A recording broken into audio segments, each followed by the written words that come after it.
많은 목사님들이 존경하는 그래서 목회자들을 위한 목회자라는 별명을 가지고 있는 유진 피터슨 목사님, 많은 책을 쓰셨고 또 작년에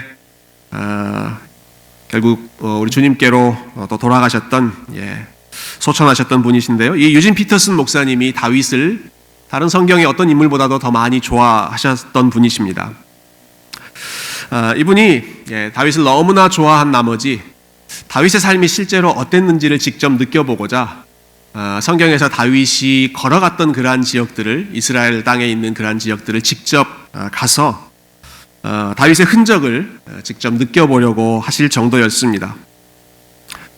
다윗이 오랜 기간 동안 그 광야 생활을 하지 않았습니까? 우리가 지금 읽고 있는 본문이죠. 근데 그 다윗이 오랫동안 머물렀던 엔게디 광야라고 하는 지역에 유진 피터슨 목사님께서 방문해서 그곳에서 잠시 시간을 보내면서 본인이 받았던 느낌을 책에서 이렇게 다음과 같이 설명했습니다. 여러분 한번 광야에 있다고 생각해 보시고 한번 들어보시죠. 광야에 있은 지 1시간 정도 지나자 시각, 청각, 후각 모든 감각이 예민해지기 시작했다. 광야에서는 그렇게 된다. 당신은 더 많은 것을 보고 들으며 더 많이 믿게 된다. 광야에 있을 때에는 해야 할 임무도 지켜야 할 약속도 없으며 그 무엇에도 매여 있지 않다. 그저 깨어 있고 그저 살아 있으면 된다. 광야에 있을 때 우리는 삶이 단순해지고 깊어지는 것을 체험한다. 아무것도 들리지 않고 고요한 그 광야에 머물면서 그 적막한 가운데에서 마음이 단순해지고 아주 고요해지는 그런 경험을 유진 피터슨 목사님이 하셨던 것이죠. 광야는 우리의 마음과 생각이 단순해지는 곳입니다. 그곳은 복잡한 것을 생각할 장소가 아니라 그저 살아있는 것 자체에 집중하고 하루하루 생명이 유지되는 것 자체로 하나님 앞에 감사하는 곳, 그곳이 바로 광야입니다. 그래서 세상의 부차적인 일들에 대한 관심은 점점 줄어들고 정말로 중요한 것, 본질적인 것이 무엇인가, 거기를 더 주목하게 되는 것이 광야인데, 이 광야에서 시간을 보내는 가운데 다윗은 인생에서 가장 중요한 일, 가장 본질적인 일이라고 할 수 있는 하나님과의 관계, 하나님이 어떤 분이신가 하는 부분에 더 깊은 관심을 기울였고, 그 관계에서 다윗의 영혼이 점점 성장하는 그런 유익을 경험했습니다. 여러분, 오늘 우리가 읽은 본문에 보면 다윗이 이처럼 광야에서 하나님께 집중하는 가운데 그의 영혼이 어떻게 성장하고 있는지, 어떠한 유익을, 또 어떠한 열매가 그 삶에 나타나고 있는지를 잘 보여주고 있는데요. 우리 다윗의 모습을 통해서 저와 여러분의 영혼이 어떻게 성장해야 할지를 우리 함께 고민하고 또 하나님의 은혜를 사모하는 시간 되기를 주님의 이름으로 축복드립니다. 여러분, 저희가 지난주에 22장 말씀을 읽을 때 아주 비극적인 사건을 함께 보았습니다. 사울 왕, 그리고 사울 왕의 악한 신하였던 에돔 사람 도액이라고 하는 사람이 아주 비극적인 사건을 일으켰습니다. 의로운 제사장 가문 전체를, 노비라고 하는 마을, 제사장들의 마을 전체를 전멸시키고 모든 제사장들을 다 죽이는 그러한 아주 악 중의 악, 최고의 악을 그들이 행했죠. 그 소식을 전해들은 다윗은 비통한 마음을 금할 길이 없었을 것입니다. 자기 때문에 이 모든 사단이 일어난 것 아니겠습니까? 그래서 얼마나 무거운 마음으로 그 소식을 접했겠습니까? 그런데 다윗이 자신의 그 비통한 마음을 추스릴 새도 없이 또 한 가지 급한 소식을 사람들로부터 전해 듣게 됩니다. 오늘 본문이 시작되는 1절 말씀인데요. 여러분 1절 한번 보시겠습니까? 사람들이 다윗에게 전하여 이르되 보소서, 블레셋 사람들이 그일라를 쳐서 그 타작 마당을 탈취하더이다 하니. 오늘 본문에 그일라라고 하는 지명이 굉장히 많이 나오는데요. 그일라는 블레셋과 이스라엘 경계에 있는 마을입니다. 그래서 블레셋 사람들이 무슨 일만 생기면 경계를 넘어와서 침공하고 빼앗아가고 하던 약탈이 아주 흔했던 지역이 이 그일라라고 하는 지역인데, 아마 오늘의 본문의 그 배경은 이스라엘 백성들이 한 해 농사를 다 마친 다음에 그 그일라의 타작 마당에서 풍성한 곡식을 추수하고 있는, 타작하고 있는 그런 상황이었던 것이죠. 그런데 블레셋 사람들이, 이스라엘 백성들이 곡식 다 수확했다라고 하는 소문을 듣고는 그일라로 침공해서 사람들이 걷어놓은 곡식을 다 빼앗아 가는 것입니다. 1년 동안 지었던 농사 다 물거품이 되는 순간이죠. 지금 그 다급한 소식이 다윗에게 전해졌습니다. 그일라에 지금 큰일이 일어났습니다. 블레셋 사람들이 지금 다 뺏어가고 있습니다 하는 소식이 다윗에게 전해진 것이죠. 여러분, 원래 이런 소식은 다윗이 아니라 사울에게 전해져야 마땅한 소식입니다. 여러분, 이런 일 생길 때 백성들을 보호하라고 왕을 세우지 않았겠습니까? 사울이 지금 왕이지 않습니까? 그러니까 사울에게 먼저 이 소식을 전해야 하죠. 그런데 지금 이 소식이 다윗에게 전해졌습니다. 여러분, 어려운 일 당할 때 있으시죠? 그때 어떤 사람들에게 연락하십니까? 누구에게 연락하십니까? 저한테 연락하십시오. 예, 최선을 다해서 돕도록 하겠습니다. 여러분, 어떤 사람들에게 연락하십니까? 내가 연락했을 때 저 사람이 나를 도와줄 만하다 기대하는 사람에게 연락을 하죠. 기대감이 없는 사람에게는 말해봤자 소용없다, 연락하지 않습니다. 사울 왕이 비록 왕의 자리에 있지만 사람들이 사울에게 사람을 보내지 않았습니다. 어차피 저 사람은 아니다라는 것을 알았기 때문이죠. 그렇지만 다윗은 왕의 자리가 아니라 광야에서 똑같은 도망자의 참 위태로운 상황 가운데 있지만 사람들이 다급한 소식을 다윗에게 보냈습니다. 다윗은 우리를 도와줄 수 있는 사람이다라는 기대감이 있었기 때문이겠죠. 그렇지만 여러분이 잘 아시다시피 지금 다윗의 상황이 어떤 상황입니까? 그가 누군가를 도와줄 그런 여유가 있는 그런 안정적인 상황입니까? 그렇지 않습니다.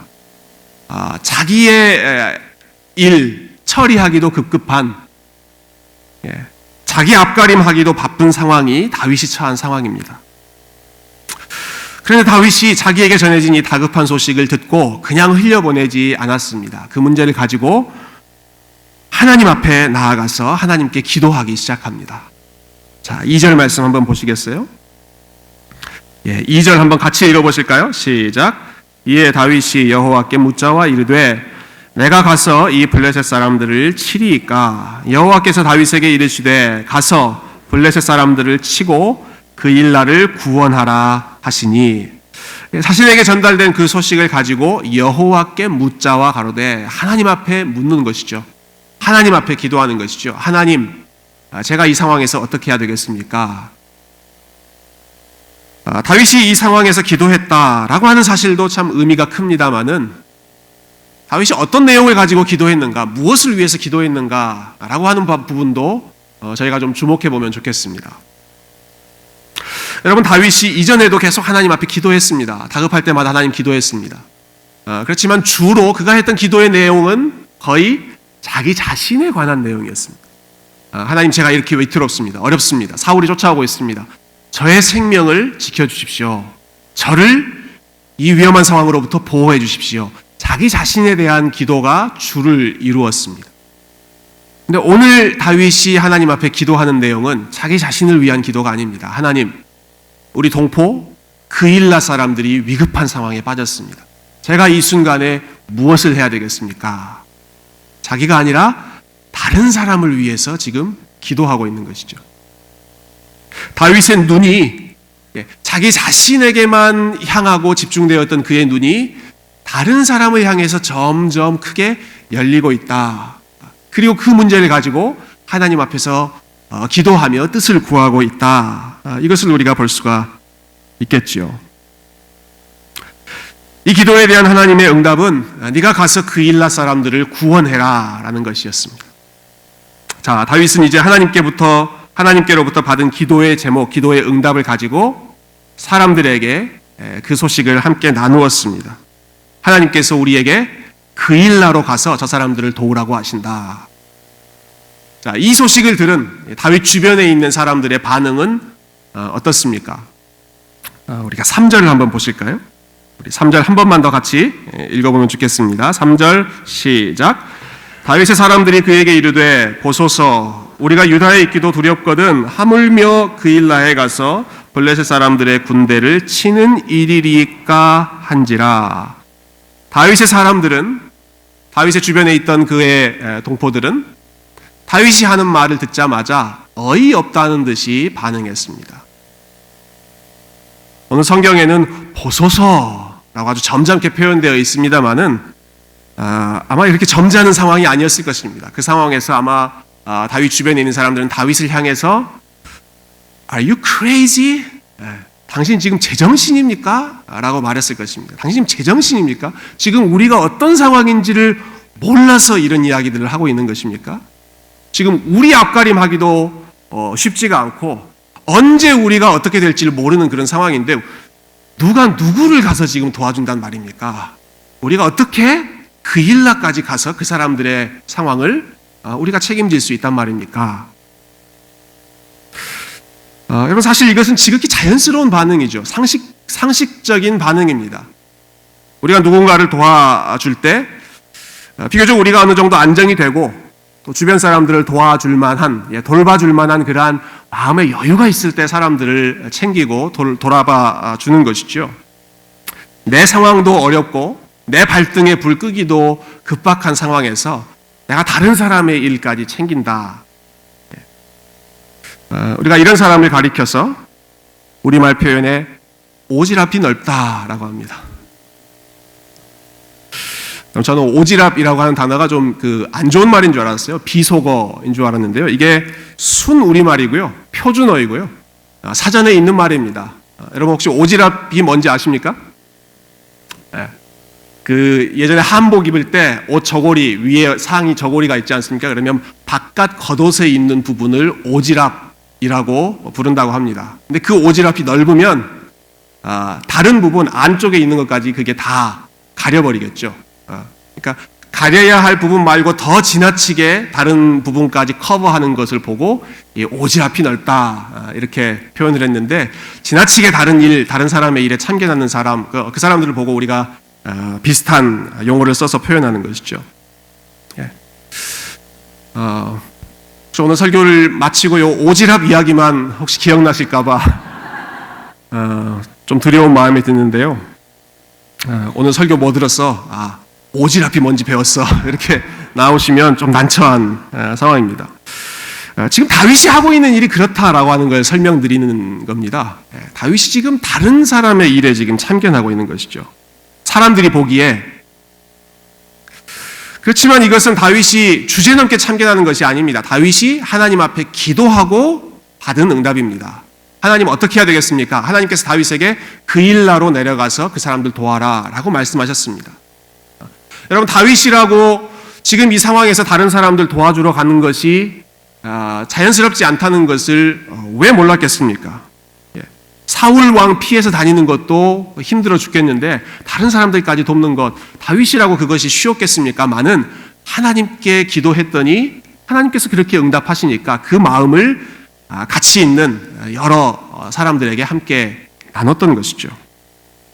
그런데 사람들이 자기의 마음을 몰라주고 거세게 반대하고 우리가 이 일 도저히 할 수 없습니다 라고 그 계획을 리젝트 하는 것이죠. 보통 이렇게 거센 반대를 맞이했을 때 일반적으로 우리가 보이기 쉬운 반응은 함께 화를 내는 것입니다. 아니 내 마음도 당신들이 몰라주느냐 하면서 함께 화를 내기가 쉽습니다. 더군다나 지금 이 상황은 하나님께 기도하고 받은 응답이지 않습니까? 당신들 내가 지금 하나님께 기도하고 받은 응답인데 내가 지금 기도했다는 거 못 믿는 거야? 당신들은 기도했어? 뭐 이런 식으로 아주 거칠게 반응하기가 쉬운 것이 우리가 혈기 있는 모습을 보일 때 그렇게 맞받아칠 때가 참 많이 있죠. 여러분 그런데 다윗이 이 상황에서 어떤 모습을 보이는지 한번 보시기 바랍니다. 4절 한번 보실까요? 제가 4절 읽어보겠습니다. 다윗이 여호와께 다시 묻자온대 여호와께서 대답하여 이르시되 일어나 그 일라로 내려가라 내가 블레셋 사람들을 네 손에 넘기리라 하신지라. 여러분 다윗이 어떻게 하고 있습니까? 다시 여호와께 물었습니다. 사람들이 반대하자 그 사람들하고 아규하는 것이 아니라 또다시 그 문제를 가지고 하나님 앞에 가서 한 번 더 묻습니다. 사람들을 향해서 자신이 리더라고 하는 사실을 내세워서 그들의 반대 의견을 묵살시키는 것이 아니라 그냥 잔말하지 말고 나 따라와, 이게 하나님 응답이야, 이렇게 그냥 무작정 끌고 가는 것이 아니라 그 순간에 한 번 더 하나님 앞에 무릎 꿇고 하나님 앞에 또 묻습니다. 그리고 하나님으로부터 더 분명한 응답을 받습니다. 내려가라, 반드시 내가 블레셋 사람들을 네 손에 붙이겠다. 이렇게 하나님의 확실한 응답을 얻는 것과 함께 아마 그 과정에서 다른 사람들의 마음도 다윗이 함께 얻을 수 있었던 것 같습니다. 다윗이 보여주었던 신중한 모습, 자신들의 반대하는 의견을 그냥 무작정 묵살시키는 것이 아니라 하나님 앞에 한 번 더 묻고 또 그 응답을 가지고 사람들을 설득하고 결국 그 결과 사람들의 마음이 모아져서 하나님께서 원하시는 그 일을 함께 행할 수 있게 되는 것이죠. 자, 그 결과가 5절 말씀에 나오는데요. 5절 한번 같이 읽어볼까요? 시작. 다윗과 그의 사람들이 그일라로 가서 블레셋 사람들과 싸워 그들을 가축을 끌어오니라. 다윗이 이와 같이 그일라 주민을 구원하니라. 예. 하나님께 기도하고 또 기도하고 그 응답을 가지고 온 백성들이 함께 하나님의 뜻에 순종하는 아름다운 모습이죠. 지금까지 내용 중에서 한두 가지 우리에게 좀 적용할 수 있는 점을 생각해 보면 좋겠는데요. 저는 먼저 여러분, 다윗이 지금 오늘 본문에서 참 중요한 변화의 모습을 보여주고 있다고 생각합니다. 자신의 상황을 뛰어넘어서 다른 사람을 헤아리고 다른 사람을 돌아보는 넉넉한 사람으로 다윗이 성장해 가고 있습니다. 여러분, 그러한 모습이 좀 보이시죠? 다윗이 다른 사람을 품는 그런 사람으로 성장해 가고 있습니다. 사람이 어떤 어려움 가운데 처하게 되면 보통 두 가지 상반되는 반응이 나타납니다. 첫 번째 한 가지는 자기가 겪는 어려움이 너무나 크고 그것이 너무 급박하기 때문에 주변의 다른 상황을 돌아보지 못하는 것입니다. 내 문제가 너무 크기 때문에 나에 대해서만 온통 시야가 좁아져 있는 것이죠. 그렇지만 반대의 경우도 있습니다. 자기가 겪는 고난으로 인해서 자기가 어려움에 닥치고 어려움을 겪다 보니까 내 문제만이 아니라 다른 사람의 문제까지도 함께 보이는 그러한 경우가 있습니다. 어려움을 겪게 되니까 이전에 내가 이해하지 못했던, 헤아려 보지 못했던 다른 사람의 이해와 다른 사람의 아픔과 어려움이 이것이 남일같이 여겨지지 않고 내 일처럼 여겨지는 그러한 긍정적인 변화가 고난 가운데 빚어지는 것이죠. 오늘 본문에서 다윗이 보여주는 모습이 바로 여기에 해당합니다. 사실 다윗이 처한 상황은 우리가 상식적으로 생각하면 누구를 도와줄 그러한 여력이 있는 그런 상황이 아닙니다. 그렇지만 우리가 어떤 사람을 섬길 때, 어떤 사람을 도와줄 때, 특별히 어려움 가운데 있는 지체들, 가족들, 친구들을 도울 때에는 여력이 있을 때 하는 것이 아닙니다.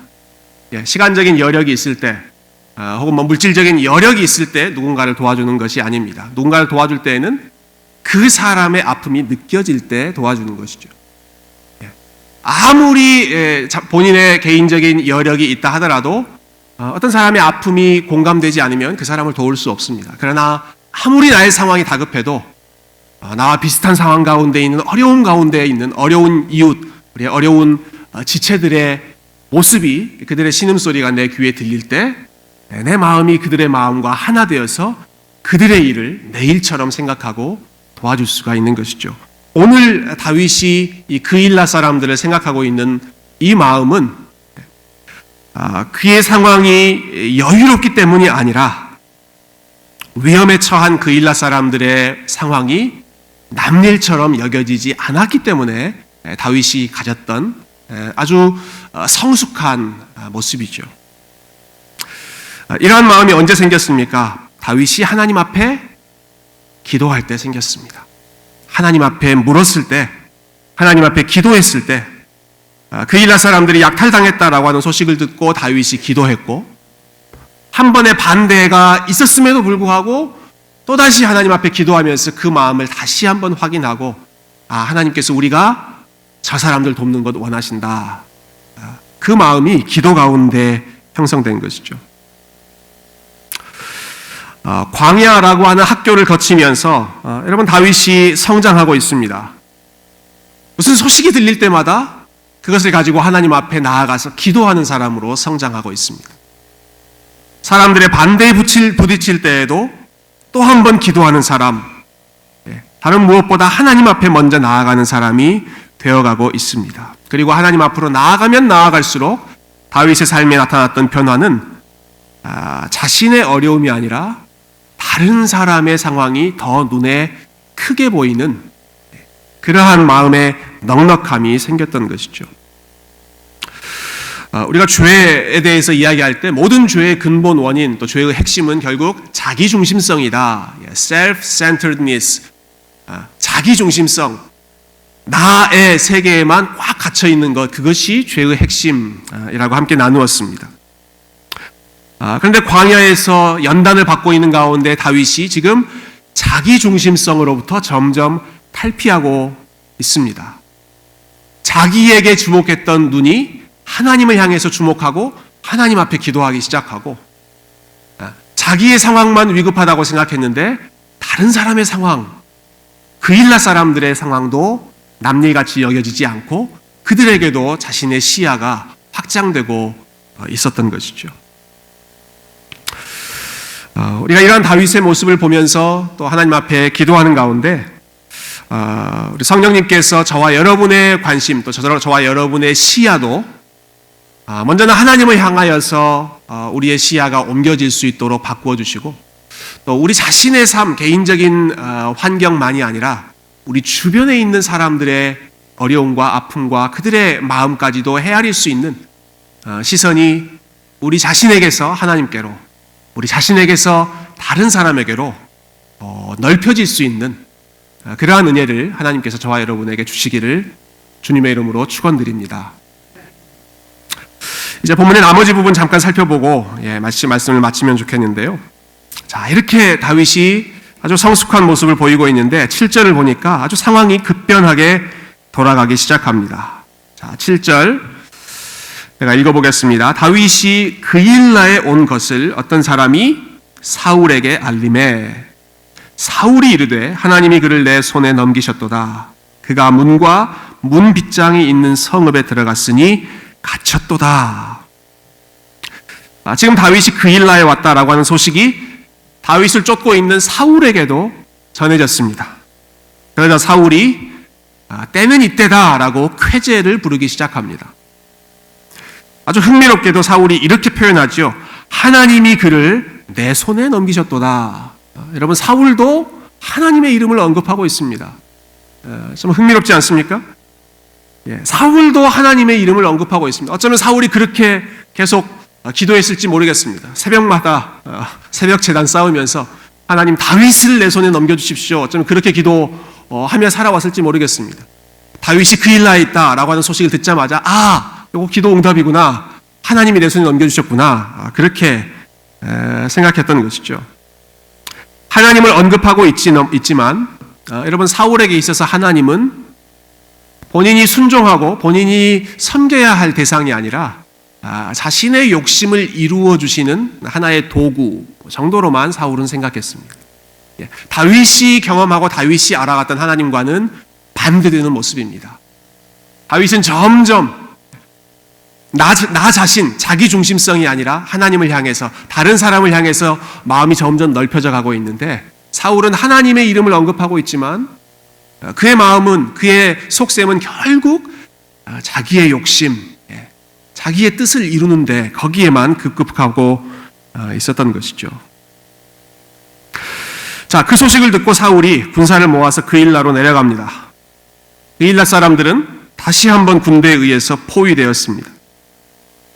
첫 번째는 블레셋 군대에 의해서 포위되더니 이번에는 자기들을 사실은 보호해 주어야 할 그런 왕으로부터, 자기 나라의 왕으로부터 포위당하는 참 안타까운 상황에 처하게 되었습니다. 그리고 이 긴급한 상황에서 다윗은 또 한 번 하나님 앞에 기도합니다. 여러분, 오늘 본문에 보면 계속해서 다윗이 하나님 앞에 물었다, 하나님 앞에 기도했다, 하나님 앞에 아뢰었다라고 하는 표현이 계속 수차례 반복되고 있는데요. 자, 9절 말씀 제가 한번 읽어보겠습니다. 다윗은 사울이 자기를 해하려 하는 음모를 알고 제사장 아비아달에게 이르되 에봇을 이리로 가져오라 하고, 지금 다윗 주변에는 아비아달이라고 하는 사람이 한 명 있는데요. 지난주 비극적인 그 제사장 일가가 몰살하는 그 상황 속에서 구사일생으로 생명을 보호한 사람이 아비아달입니다. 그 사람이 지금 다윗에게 피신해 와 있죠. 근데 그 아비아달이 올 때 제사장들이 입는 옷, 에봇이라고 하는 옷을 가지고 왔습니다. 사람들이 하나님 앞에 기도하거나 물을 때, 하나님의 뜻을 물을 때 이 에봇을 사용해서 물었었거든요. 지금 다윗이 급한 상황에서 하나님 앞에 기도하기 위해 그 에봇을 가지고 와라 라고 재촉하는 것이죠. 여러분, 예전 같았으면 다윗이 사울이 이쪽으로 온다라는 소식만 들어도 그 낌새만 채도 아마 묻지도 따지지도 않고 도망치는데 급급했을 것입니다. 그런데 이 순간에 다윗이 또 기도합니다. 또 기도하고 있습니다. 하나님, 지금 이런 소문이 들리는데 제가 이곳에 그대로 남아있는 것이 맞겠습니까? 아니면 이곳을 피해서 다른 곳으로 도피하는 것이 하나님의 뜻에 맞겠습니까? 하나님 알려주십시오. 그 다급한 순간에 또다시 하나님의 뜻을 구하고 있는 것이죠. 다윗이 하나님 앞에 기도하는 내용은 두 가지입니다. 먼저는 하나님, 제가 소문을 들었는데 정말로 그 소문대로 사울 왕이 나를 잡으러 내려오겠습니까? 이것이 다윗이 물어본 첫 번째 기도였습니다. 여러분, 이때 하나님께서 이런 식으로 대답하셨다면 얼마나 좋겠습니까? 무슨 소리냐? 네가 그일라 사람들을 위해서 얼마나 헌신하고 섬기고 도우고 그렇게 열심히 살았는데 사울이 네 가까이로 나가지 못하도록 내가 막아주겠다, 지켜주겠다, 안심해라, 이렇게 하나님께서 말씀해 주셨다면 얼마나 기도하는데 신이 나겠습니까? 그런데 하나님께서 다윗에게 들려주신 응답은 여호와께서 이르시되 그가 내려오리라, 사울이 너 잡으러 올 것이다. 다윗이 두 번째 질문을 가지고 하나님 앞에 묻습니다. 여러분, 12절 한번 보시겠어요? 12절 한번 읽어볼까요? 같이 시작. 다윗이 이르되 그일라 사람들이 나와 내 사람들을 사울의 손에 넘기겠나이까? 그들이 너를 넘기리라 하신지라. 여러분, 다윗이 그일라 사람들에게 어떻게 했습니까? 자기가 그 어려운 상황 속에서도 직접 찾아가서 큰 도움을 베풀어 주었습니다. 1년 농사 다 빼앗긴 거 자기가 다 되찾아 주었습니다. 블레셋 사람들의 공격, 위협으로부터 지켜주었습니다. 그일라 사람들이 의리가 있다면 사울이 아무리 찾아와서 다윗 내놓으라 라고 얘기해도 넘겨주지 않아야지 은혜를 아는 그런 사람들이겠죠. 의리를 지키는 사람들이겠죠. 그런데 하나님께서 뭐라고 예상하시는 것입니까? 여호와께서 이르시되 사울이 내려올 것이고 사울이 그들을 협박하면 그일라 사람들, 그들이 너를 사울에게 넘길 것이다. 더 이상 그곳에 머무르지 말고 다른 곳으로 피할 길을 찾으라라는 말씀을 하나님께서 주시는 것이죠. 여러분, 이때 다윗이 느꼈을 그러한 답답함, 또 억울한 감정을 우리가 충분히 짐작할 수 있습니다. 여러분, 그토록 어려운 상황에서 힘들게 선을 베풀고 도와줬습니다. 그런데 결국 자신에게 돌아오는 것은 사울이 여전히 내 생명을 노리고 쳐들어올 것이다 라고 하는 소식입니다. 그리고 그 위협에 굴복해서 내가 그토록 잘 도와줬던 그일라 사람들이 나를 사울에게 넘겨줄 것이다. 여러분, 이렇게 억울한 일이 어디 있겠습니까? 누군가를 위해서 열심히 섬기고 도와주고 마음 다해서 헌신했는데도 불구하고 돌아오는 것이 칭찬이나 인정 이런 것은 바라지도 않고 안전하게 그곳에서 함께 지낼 수만 있어도 좋을 텐데 그것이 아니라 다윗에게 돌아온 그것이 공격이었고 다윗에 대한 배신. 다윗이 그러한 상황을 맞이하게 되는 것이죠. 얼마나 다윗의 마음이 참 속상하고 답답하고 억울했을까. 참 그런데도 불구하고 오늘 본문의 마지막 부분은 다윗이 그 상황에서 하나님의 말씀에 또 한 번 순종하고 하나님의 말씀하신 대로 행하고 있는 그 모습을 보여줍니다. 13절 말씀입니다. 제가 13절 한번 읽어보겠습니다. 다윗과 그의 사람 600명 가량이 일어나 그 일날을 떠나서 갈 수 있는 곳으로 갔더니, 인간적인 마음으로라면 그 지역 사람들에 대한 서운한 마음이 왜 없었겠습니까마는 다윗이 하나님으로부터 그 소식을 듣고는 두말하지 않습니다. 묵묵히 그곳을 떠나서 갈 수 있는 곳, 하나님께서 가라고 하시는 곳, 인도하시는 곳, 열어주신 길을 향해서 다윗이 자기 사람들과 함께 걸어가기 시작합니다.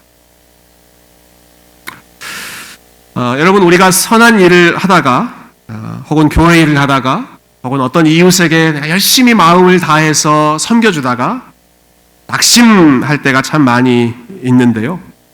어떤 때 낙심됩니까?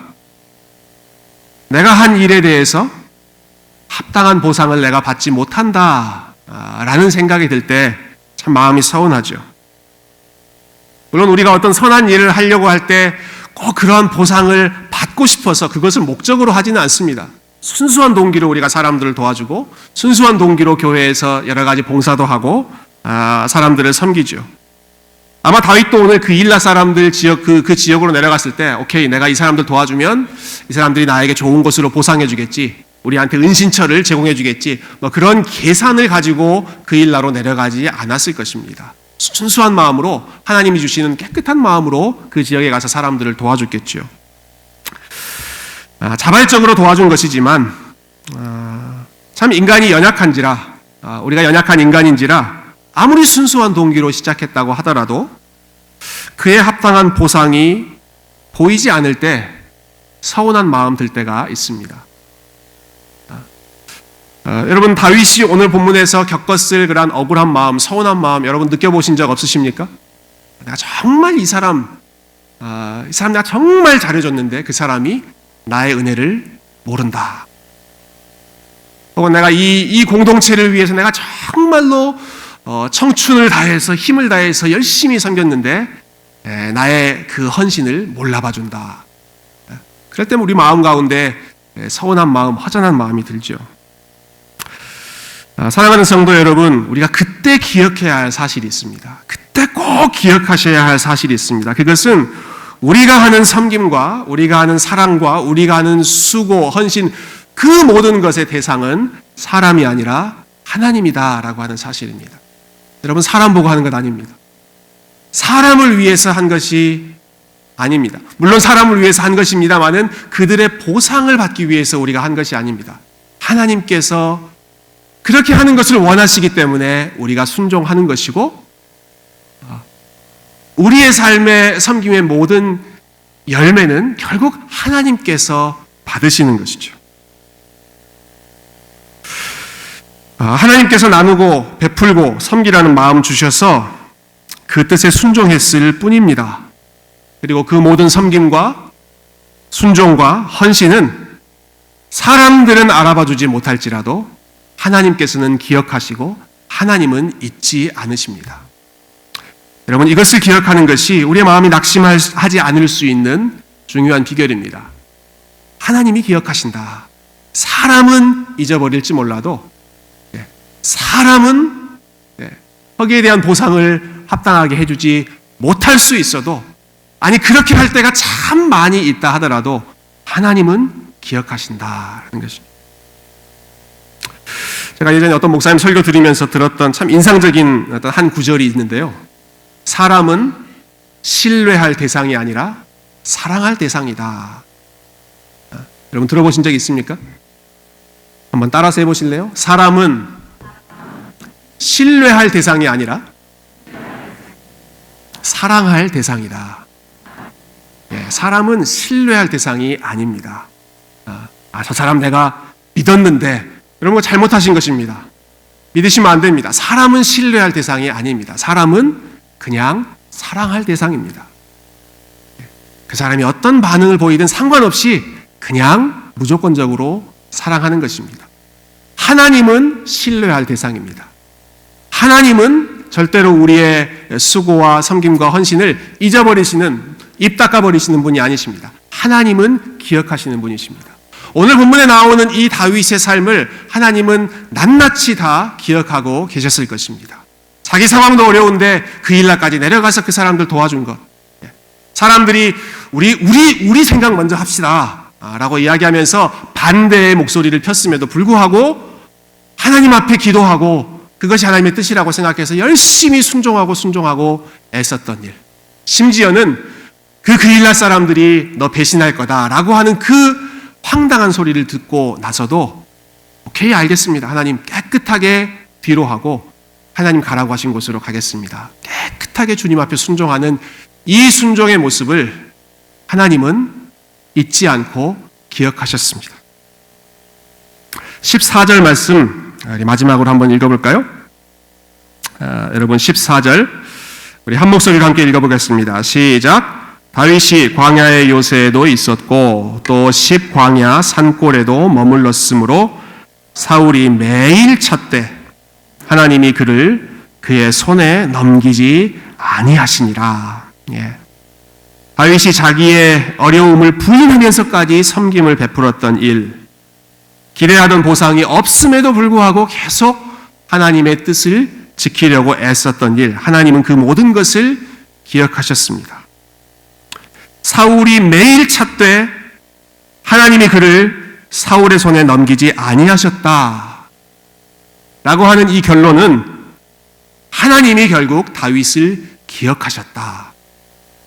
하나님이 결국 다윗의 손을 들어주셨다 라고 하는 다윗에 대한 승리의 선언인 줄로 믿습니다. 여러분, 사울이 제 아무리 매일같이 사람들 동원해서 다윗을 찾으려고 하고 그 일날 사람들이 그렇게 배은망덕하게 다윗을 사울에게 넘겨주려고 하는 그런 마음을 먹었다라고 할지라도 다윗은 사울의 손에 넘겨지지 않습니다. 여러분 안심하십시오. 하나님의 백성은 악한 자의 손에 넘겨지지 않습니다. 다윗이 아무리 어려운 가운데 있어도 사울이 아무리 자기의 노력을 기울인다고 하더라도 그의 손에 다윗이 넘겨지지 않았습니다. 하나님이 함께 하시고 하나님이 다윗의 삶을 기억하고 계셨기 때문입니다.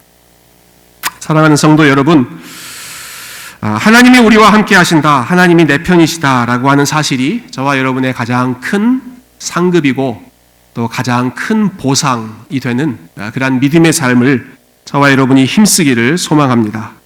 여러분, 우리가 좋아하는 찬송이 있죠. 높은 산이 거친 들이 초막이나 궁궐이나 내 주 예수 모신 곳이 그 어디나 하늘나라. 우리가 때로는 높은 산에 있고 거친 들에 있고 초막과 같은 참 어려운 상황 가운데 있다 할지라도 주님이 나와 함께 하십니다. 그 사실 때문에 하나님, 제가 천국을 경험하고 믿음으로 걸어가겠습니다. 주님 한 분이면 저에게는 족합니다. 이 마음으로 이번 한 주도 우리 주님과 기쁘게 동행하시기를 주님의 이름으로 축복드립니다. 함께 기도하겠습니다.